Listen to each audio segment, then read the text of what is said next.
Hello, everybody. Welcome back to the Super Mega Riftbound Podcast. My name is Battle Tested, joined here by Teddy once again, and we're going to go through everything that happened this last weekend at PPG Orlando, as well as diving into the meta ramifications of Ali Eldrazi's win. Stick around. We're going to talk about a lot today.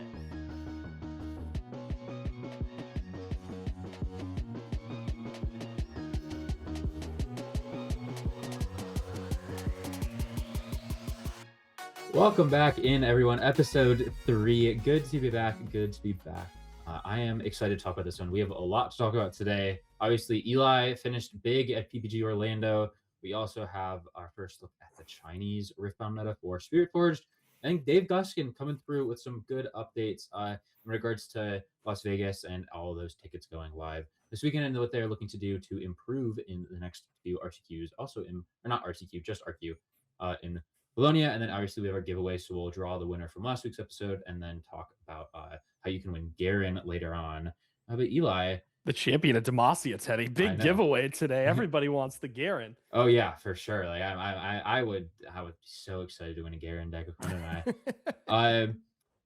Well, before Eli, obviously you had a pretty big event in PPG Orlando. I'll give a short breakdown of my last week in Riftbound.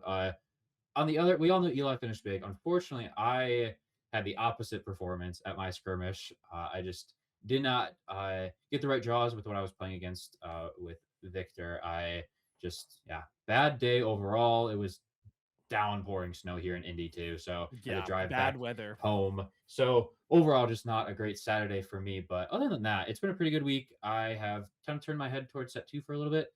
I've been testing a lot of Aurelia. I know last week we talked Renata, and I'm just like, yeah, maybe Aurelia is my girl this set. So playing a lot of Aurelia, and then obviously we got Vegas announcement. I guess when you guys are listening to this, will be yesterday when tickets went live. So hopefully you guys were able to secure your spot if you're going to play in Vegas. I know we both are attempting to get spots there. Eli, I also know you want to judge, so a little bit different shoes for you, but I am going fully to play. Really excited to hopefully be able to play in that hard queue. But Eli, why don't you tell us about your very, very, very, very, very good last week in Riftbound? Yeah, I had a great last week in Riftbound. I flew down to Florida on Friday morning, got to hang out with all of my friends down there that I went to see. I have a big group of friends from League of Legends that all live in Florida, and so got to see them. They all got into Riftbound and came to the tournament with me. Super, super nice. Shout out to all those guys. But Friday was a nice day. Sat down on Saturday, no expectations. Took a round 1 loss to a very, very good player named Cabin from, I believe, True Champion Gaming. Go and check them out on YouTube and TikTok. We played Cabin actually Saturday and Sunday, round 1, which was kind of ridiculous, like a 0.25 or a 0.00025% chance to play each other in round 1 twice. It was absolutely insane. But Cabin cooked me both times. So I started out with a loss. And then after starting out with that loss, I just kind of went on a tear, lost to Prismaticism as well, but was able to win out every other match and ended up top 32ing PPG Orlando. So I got 26th place with my Viktor list. I'm going to be making in-depth profile. So if you guys are interested in that kind of more intense into the weeds kind of Viktor overview, that's going to be coming out shortly. But great result. Really happy with it. Yeah. Happy to get to meet everybody down in Orlando. Got to meet a bunch of the people that I've been talking to online. That's always a blast. Our community is really, really nice. And so had a great time. Would definitely do it again. The actual event for PPG Orlando, from what I understand, not run the entirety of the best, but luckily, I think they got some feedback, have some room to improve on that. Yeah. Hopefully they can come back stronger in the future in that regard. But other than that, I got a skirmish this weekend I'm looking forward to. I'm also looking to set 2, like Teddy said, try to figure out what's going on with that. But hopefully I can perform well at this skirmish because this will be the only one I can play on this season to try to get that Blitzcrank mat. Yeah, there you go. And your bye if you play in Vegas. Yeah, true. I guess you can also play in January too and get that one as well. Yeah. If you're not doing your judge things, but yeah, obviously lots of good things happening in the past week. But we're here to talk about PPG Orlando. So if we go over here, Eli, your list is now on screen. You want to just talk about how, like, a little more in depth? Obviously, like you said, you're going to be going in depth in a separate video. But how did the deck feel? How was the overall event for you at PPG Orlando? Yeah, deck felt super, super nice. We talked a little bit about it last week on the podcast, right? I had a meta prediction that turned out to be pretty much entirely accurate. We Hmm. saw a lot of MF Aurora coming out of the woodwork for this event with the high conversion rate in Vegas. A lot of the high player or high tier player testing groups were all saying, all right, we're going to bring MF. MF is fantastic. It beats Kaisa. And we actually saw MF Aurora take down the event. So definitely a Hmm. good meta call on their side. But on the flip side, I looked just a little bit ahead of that and said, hey, I think I have a pretty free matchup into Aurora. I didn't even have to side salvage. I just beat every Aurora that I played against on the weekend because this matchup is just it's Flex on pretty them, Eli. pretty Flex I on mean them. it's like 70, it's It not is, even yeah. flexing. It's like 70-30 No, for I know. Viktor. It's an insanely good matchup for It's a Viktor. very one of the I would say definitely, if not our most favored matchup. Yeah, I think it 100% is our most favored matchup. Maybe not the MF version. I think the Yi version is our most Yeah. favored, and then followed by the MF version because they can actually do some shenanigans with bullet time and do some stuff to hit us with Mind Splitter. Mind Splitter ripping Imperial Decree is actually very real in that matchup. I 2-1 to one of the Auroras because they double Mind Splittered 2 Imperial Decrees out of Oh my hands. That gosh. was super unfortunate. But other than that, deck performed super well. I went 50-50 against Annie on the weekend. So I beat 2 Annies, lost to 2 Annies. That's about what I thought that matchup would be. Beat every Yi I played against. Just a really, really good weekend for the deck. I beat every Kaisa I played against as well. You can see I've got a little bit of Kaisa tech in there with the Hmm. 2 retreats and the Divine Judgments and the Machine of Angels in the side are both for Kaisa as well. So those worked out. Facebreaker for Annie, stopped the Vi Ride the Wind combo, was able to pull that off successfully in both of the Annie matchups that I did win, was directly off the back of Facebreaker. So I felt really confident in the list. I'll go more in depth, like we said, in a separate video, but definitely happy that I brought Viktor. Definitely happy I stuck to my guns on this meta call and then end up working out. Yeah, it's really nice, like when you've been playing the same deck the entire set and it finally like comes to fruition. Uh, but obviously Victor was your successor deck, but like you said, we did have another successor deck come through. Ooh, I just left it on, took it off screen. There we go. Uh, Misfortune. Want to tell us a little bit about Misfortune and kind of just how this saw so much success? Yeah, this is Ali Eldrazi's list of Mhm. Misfortune MF. Misfortune Aurora, rather, was able to win the event with this. If you watch the stream, Ali played it Oh, absolutely excellently beautiful. the entire time. On stream, a couple of times, I think had 3 feature matches total, maybe 4 feature matches, and absolutely killed it in all of them. Super well played, Ali Eldrazi taking home the crown. This deck is just big. It gets over Kaisa, the tech one of Ride the Wind as well. Definitely putting Mhm. in work, I would assume, against a lot of these decks. You can kind of just drop a big guy on the board and say, what are you going to do about it, right? You got the Mind Splitters, you got the Sabotage to interrupt your opponent's hand, to try to Yeah. take the answers that they have out of it. You've also got the Sigil as one of your battlefields, Sigil of the Storm. So you're going to be removing those runes from your opponent and making it really hard for them to keep up with you once you get into your Aurora turns. Possession in the sideboard as well. Very cool card. We've been seeing it pop up in these MF Aurora decks. Possession has been going incredibly hard, specifically in the mirror and in Master Yi matchups and such. Really, really good list. Well played Mhm. by Ali Eldrazi. Congratulations to him. Yeah, I really I'm a sucker for cards like Possession where you can kind of mess with your opponent like that. Renata's Legend ability, Hostile Takeover, also really just a fun card. I Oh, think yeah. I wish that card wasn't just solely for Renata. I think that'd be such a fun card to do to play with. But yeah, I really enjoyed Misfortune. Just seems like a deck that was slept on for so long. We really never saw it in China. I don't think it was really ever a deck that people had on their radar. And I think the thing with us getting these sets or these sets later than China is we have so much more time to develop the meta. Like especially with set one, we're sitting at a point where they just got set two, but we still have 2 months with set one Yeah. when we already have had like 3 months with set one, which is crazy to think about that we're going to still have more meta shifts in set one. Obviously, we don't have, we had like the big SCG Vegas and then Houston and then PPG Orlando. So like the three big tournaments are back to back to back are kind of done now. And we've seen the meta uh, calm down a little bit. We've seen it kind of like how it can shake out. Obviously, we have the holidays coming up. So not really many events to look forward to, not Yep. many big results to kind of compare. But we've seen how quickly a meta can shift in 3 weeks when set one SCG Vegas, we thought, oh my gosh, or yeah, set one SCG Vegas. We're like, oh my gosh, maybe set's going to make a run at Houston. Didn't make a run at Houston. Misfortune did make a run at Houston, and then we show up and it wins PPG PPG Orlando. I keep so many different freaking phrases. A lot of acronyms. It's like the government, like FBI, CIA. How many? I don't know. I have to remember all of these. Uh, Anyways, that's my rant for the episode. But yes, congrats to Ali. Just very well played the entire weekend. Just a very deep competitive field. We've seen there are like we've talked about. It's a melting pot for TCGs. We've seen so many of the big names. Eli, any big names? Any other big names that you saw that? Obviously, I Oh, wasn't there. Like who was at PPG Orlando? pretty much everyone was there. All of the big names Every that single were person at in the world. Houston. Yeah, every single person in the world. No, all the big names that were at Houston. A lot of the top performers. Caben that I was referencing earlier got Mhm. 12th with Annie at Houston. Ali obviously finished well at Houston as well. We got a whole bunch of people from different TCGs. All the Wally Flesh and was Blood there. guys. Wally was there. All of the oh, what is the person who got second place at Houston? Their Challenger team, TCG. Challenger TCG. All of the Challenger TCG guys were there as well. They had So like three people. Yeah, very stacked field. they Really, had like really, really difficult field to play into, but really rewarding for those that were yeah. able to break through it. Yeah, Challenger, I believe, had three people of their team in top 8.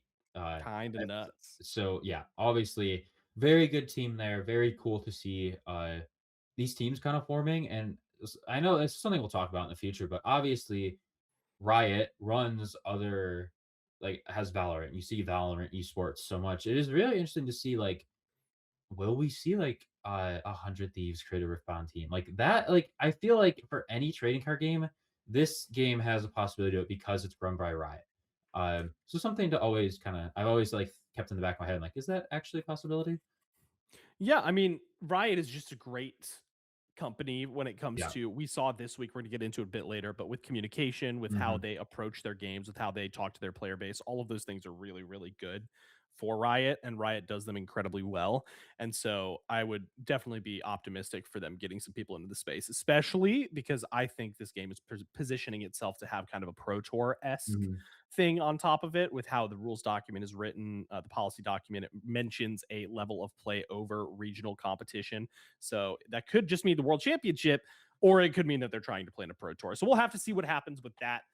But that'll be a little bit in the future. For now, we just got to say congrats to Ali Eldrazi, and I'm interested to see how the meta is going to shift going into Bologna. Yeah, I think obviously is Bologna will be a set 2 tournament. If I'm No, not, it's not. no, Bologna Oh, is set one, I believe, right? I I might be incorrect on that. I So believe do it's set correct me in 2 the because I comments if believe I'm it's a wrong. week believe it's a week after we see Spiritforged get released, and those cards come right away. So I believe it is a set 2 because it's Bologna a week before Vegas and then a week after the release of Spiritforged. Oh, okay. I thought Vegas was a week after the release of Spirit Forge. So No, Vegas must be 2 weeks Vegas. after the release of Yes, Spirit Forge. Vegas is a week, 2 weeks after. Bologna is a week after. So, if you go to Vegas, get your cards quick, and if you're going to Bologna, get your cards even quicker. But yes, definitely lots to talk about. I do kind of just want to transition over real quick.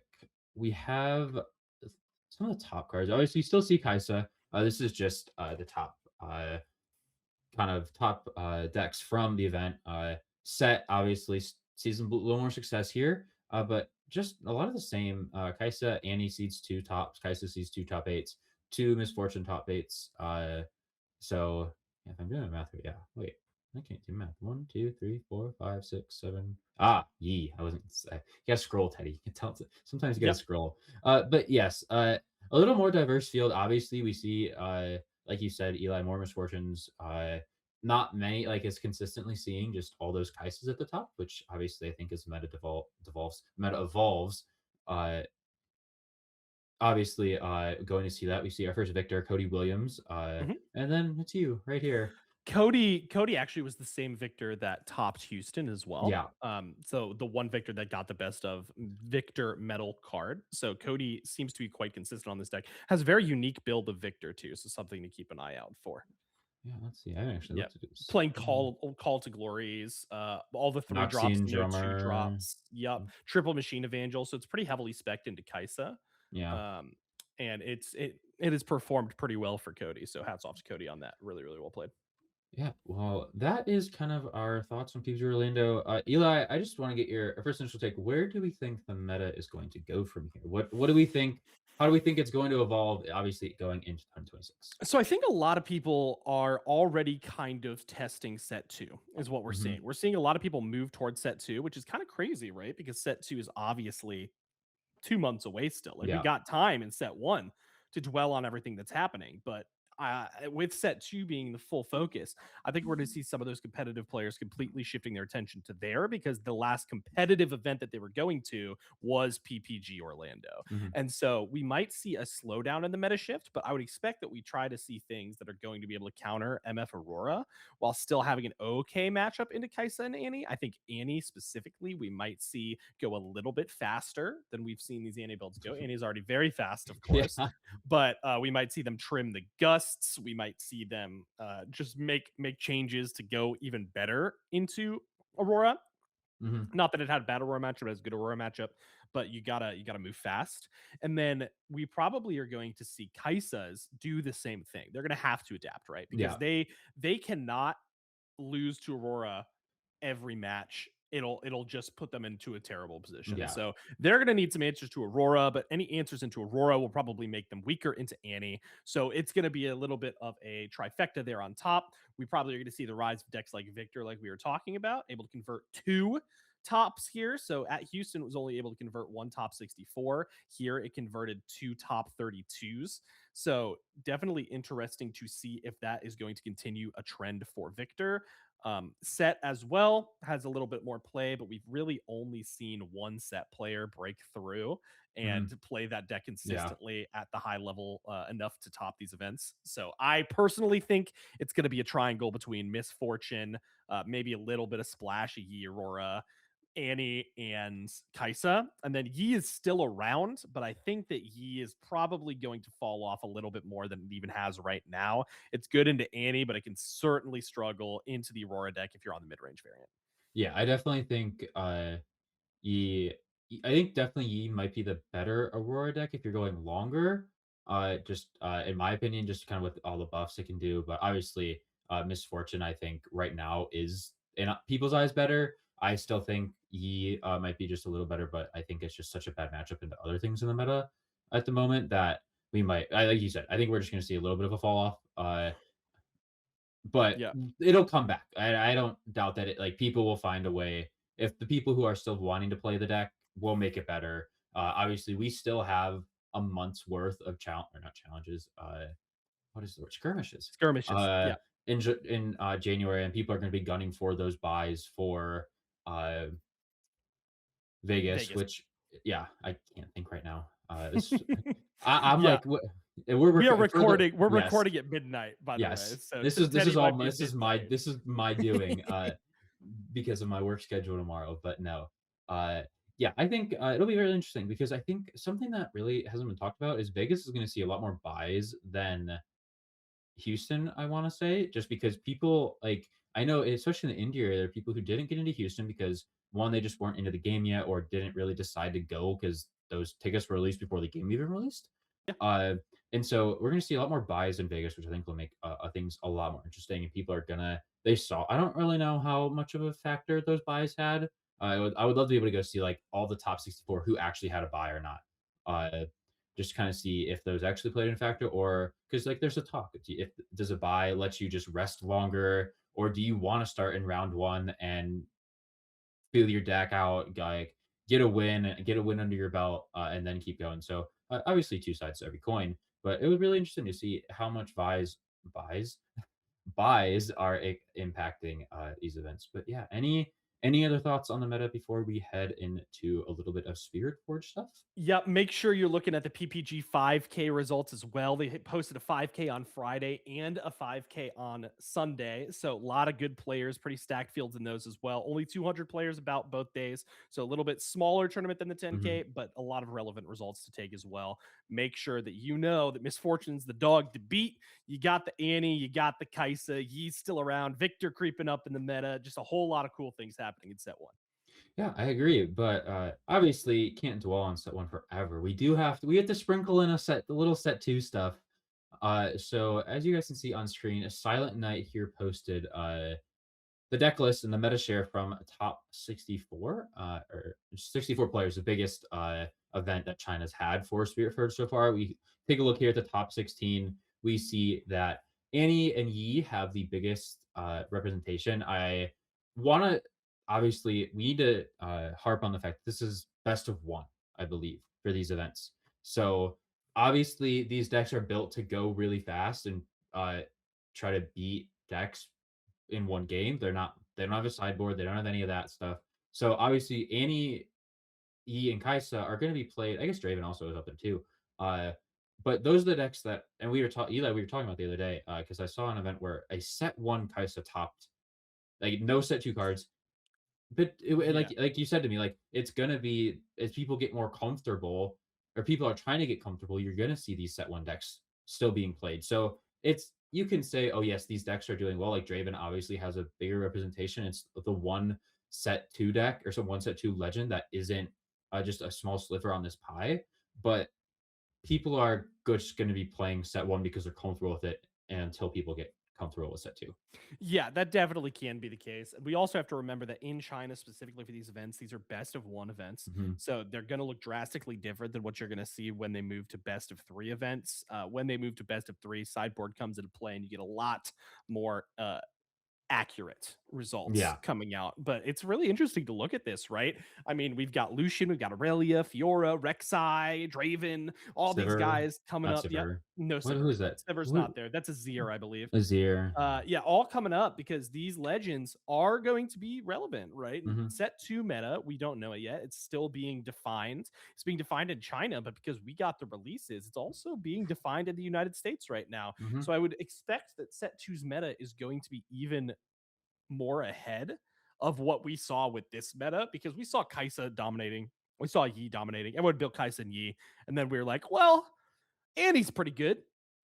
Oh my god, wait, what's this Aurora MF deck? So the whole meta Very itself can delayed. kind of Yeah. shift on its head when it comes over to the United States. Asian metas versus English metas are pretty much always different. I come from Mhm, Yu-Gi-Oh where that's very prevalent, where the OCG format in a similar way is ahead of the TCG format. The OCG meta is almost always different from the TCG meta for a variety of reasons. We'll probably see the same thing here, but it's really cool to look at these results.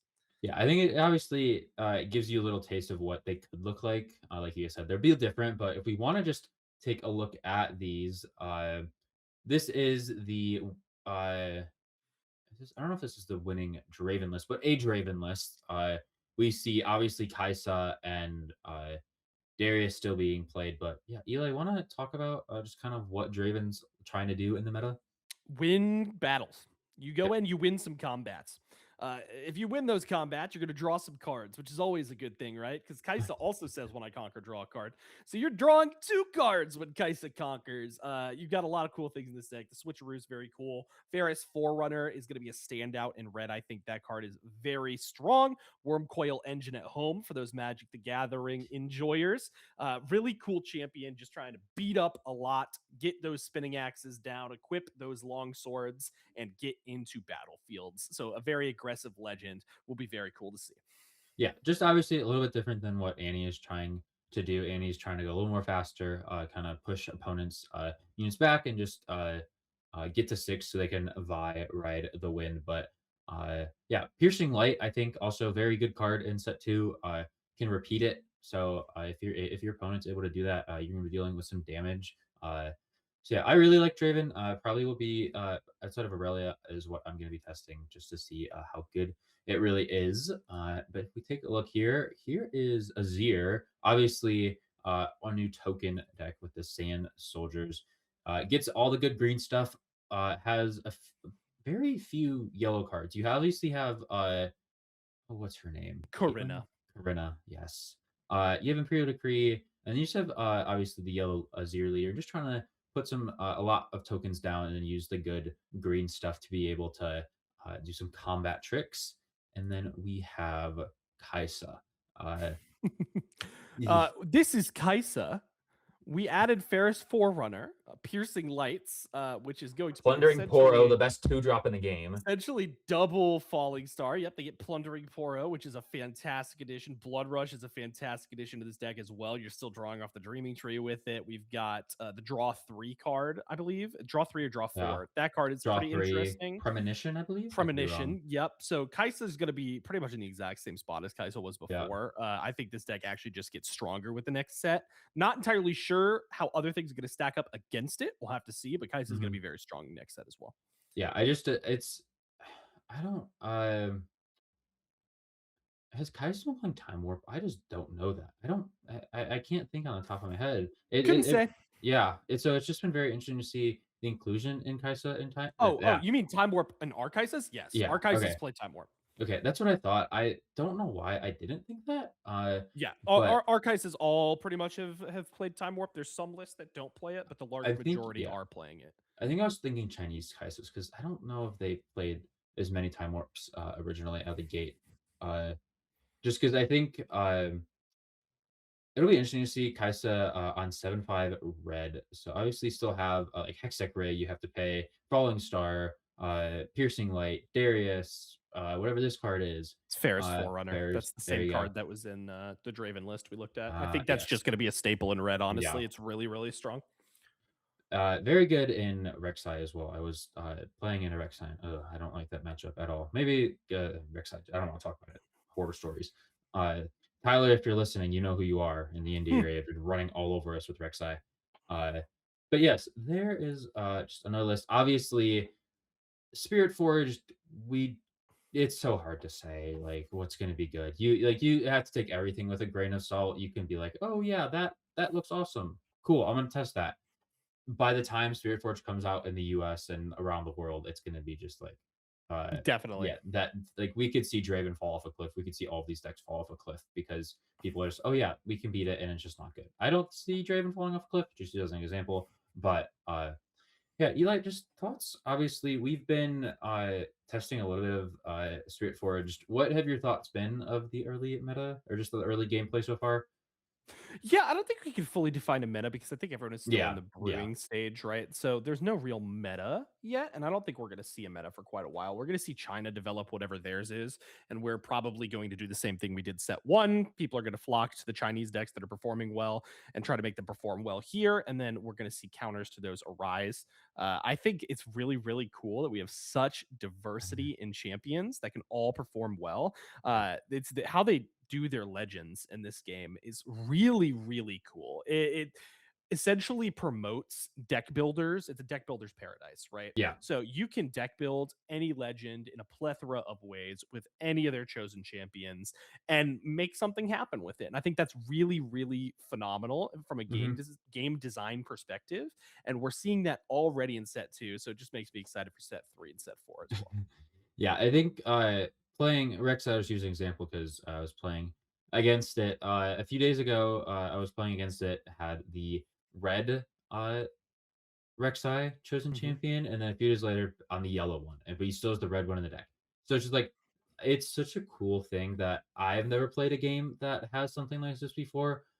Coming from Lorcana and Pokemon, you obviously have in Pokemon you have your cards and your Pokemon. They're like, okay, this is what the deck wants to do, but you don't like. But in Lorcana just to have the colors that were good, and you played whatever was good. But now, like, it's really cool to see, like you said, just the wide variety of how these decks can go. You have every deck, and what will have like maybe I don't know how many leaders we have. I don't know the exact number, but we'll have every leader times 2 because you can play it 2 vastly different ways most of the time, just depending on what chosen champion you want to use. Like I know Viktor, for example, if you want to use the blue one, it's not going to play as the yellow one does with being able to get all those units down. Blue's just going to play a little bit differently. So yeah, I'm like you said, very excited to see what we get in set 3, set 4, set 10, set 40. Just I don't know. I mean, they have 30 sets. I know. They have 30 sets planned from what they said at Riot, so we're already almost there. Oh yeah, I know. I just gotta get them to say 10 more sets. Yeah, kind of crazy to think about.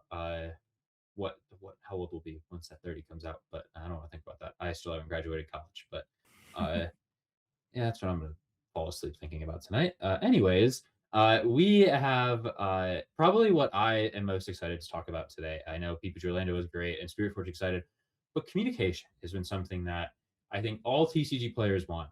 And Riot has done an exceptional job at doing this. And I think we saw it yesterday. For those who are listening, after uh, RQ Vegas and RQ Bologna were announced, Dave Guskin posted a nice little thread here that Eli is going to take us through, just kind of giving an update to the whole community. So, yeah, Eli, what was some standout? I'll scroll through this as we talk, but what were some standout things that you thought about from this little thread? So yeah, Dave Tron's awesome. Dave Guskin, a Riot Games employee here, is coming out and sharing a lot of really relevant information that we needed. First and foremost, announced when the badges were going to go on sale, right? So Hmm. going on sale yesterday from when you're going to see this episode. So make sure to grab yours if there is any left available. I'm thinking it's going to sell out same day, so you might be out of luck. We'll have to see. But they came out with this thread and essentially said, "Hey, we hear you. We hear the community." They wanted to clarify about the metal cards, where people thought the metal cards might be one of one metal cards. They're not going to be. Hmm. They are going to be spread out. He clarified that they're not going to be one of specifically, which is nice. Unfortunately for the people who won them, because it's going to drive the price down slightly there, but very good for the overall community's Yeah. chance at winning them.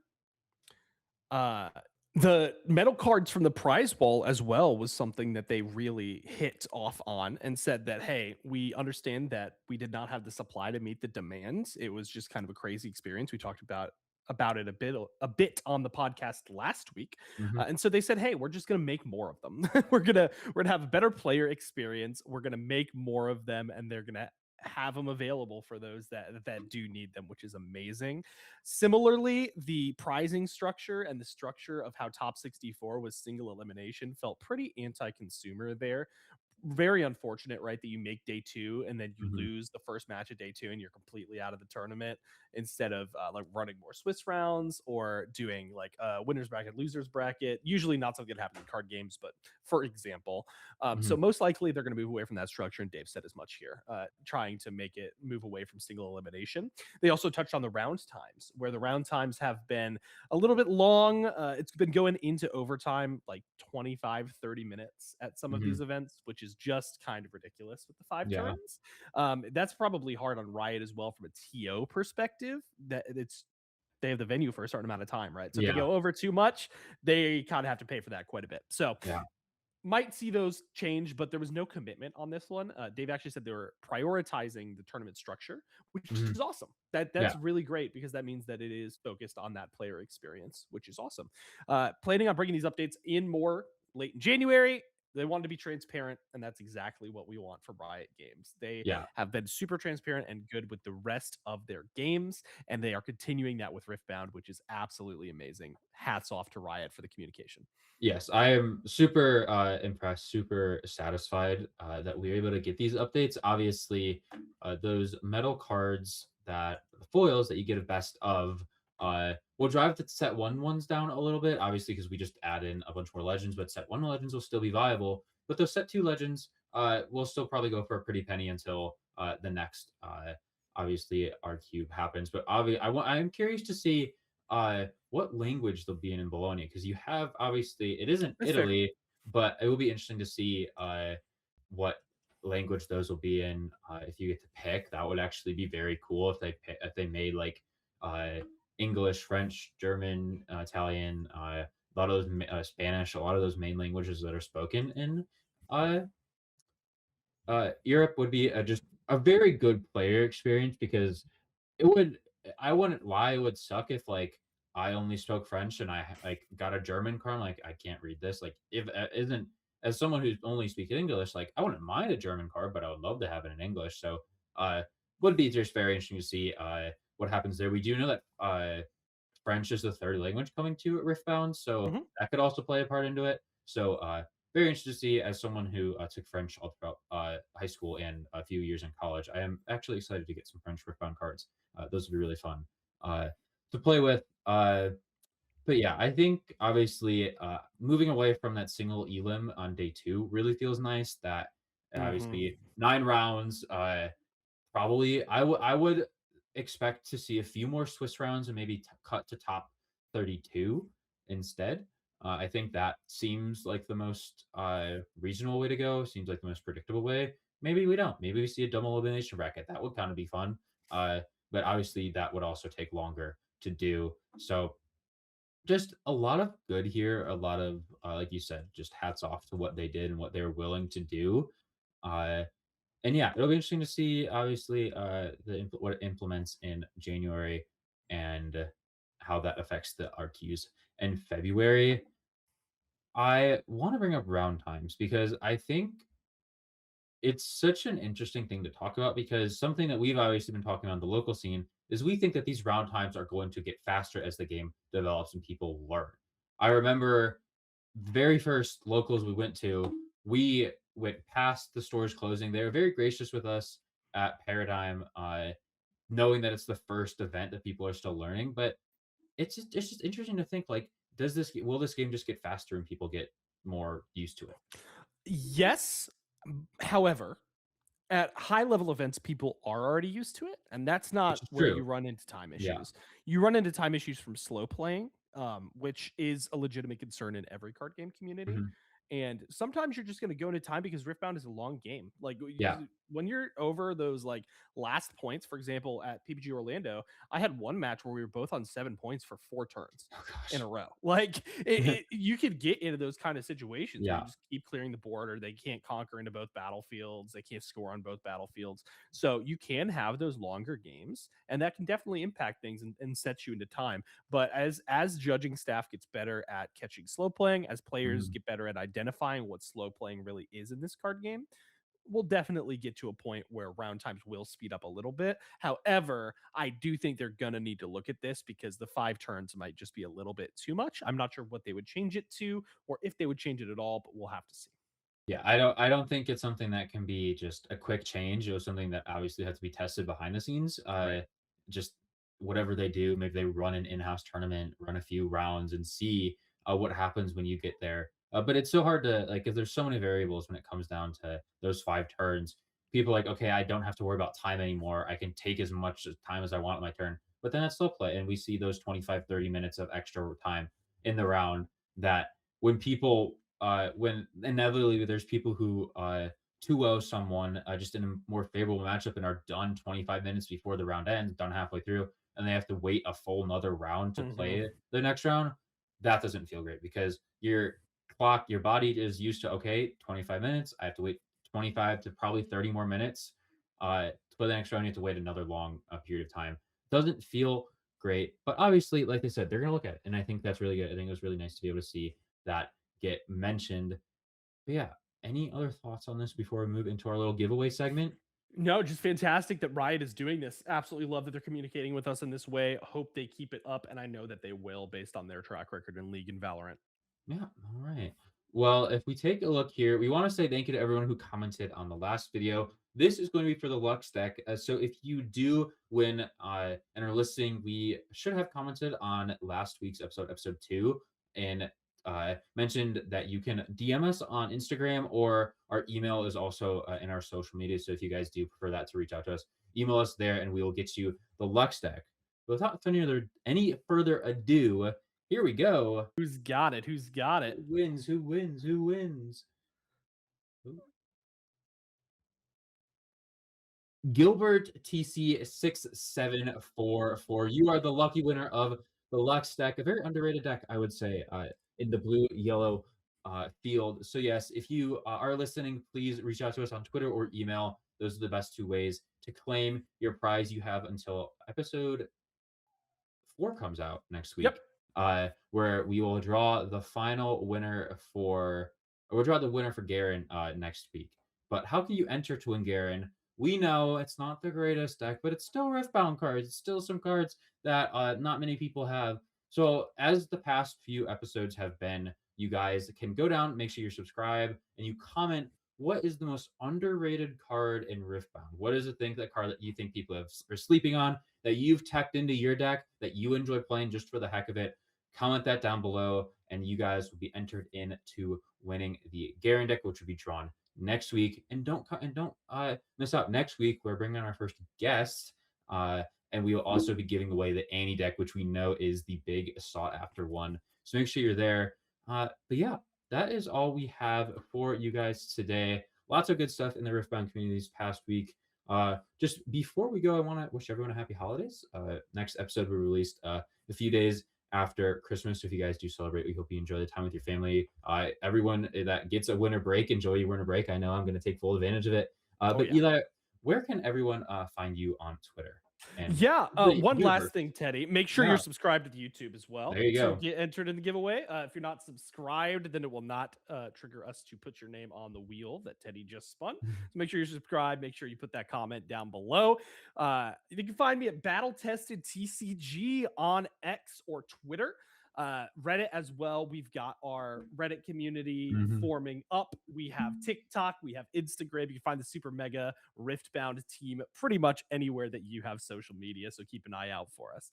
Yeah, and then you guys can find me as always at Limited Teddy on Twitter, I guess X, and Discord. We also have a Discord for Super Mega Riftbound. As we get more people in that, we're going to start growing that. That's going to be our main hub. So when we start doing more community segments, that's where those will be centrally located. But that's all we have for you guys today. We hope you enjoyed episode 3. Eli, again, congrats on your performance. Congrats on cashing. We will see you guys for episode 4 next week, and have a great day.